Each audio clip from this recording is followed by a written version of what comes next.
Well, a report tabled in the New South Wales Parliament last week revealed public servants are taking almost 50% more sickies than workers in the private sector. Now, my first thought, aren't most public servants already working from home?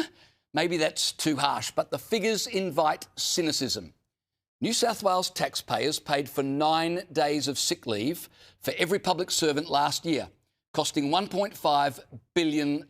We could build 10 new schools every year if our money wasn't being vaporised by coughs, colds and what appears to be a highly virulent strain of the Netflix flu.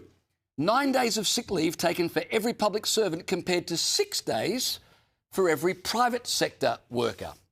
Germs are far more aggressive in government buildings and far more imaginative, it seems. Now, naturally, the bureaucratic response is public servants are suffering burnout because there simply aren't enough of them, and that might be persuasive if we didn't currently have more public servants than at any point in history.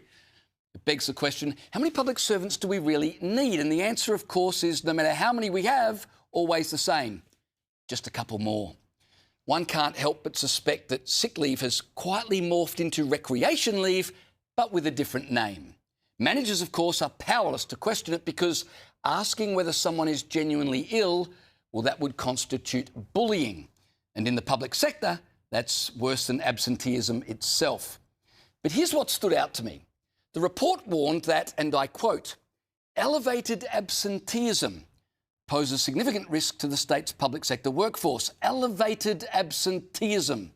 I have to say, that is public sector language at its finest.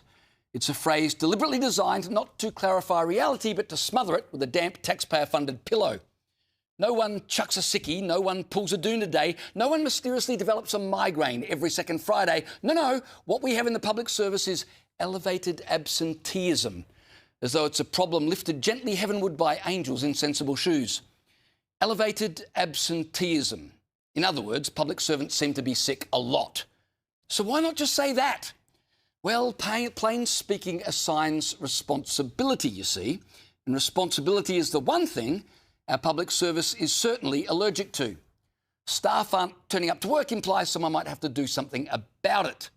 Elevated absenteeism, well, that kind of sounds like a weather event. What can you do?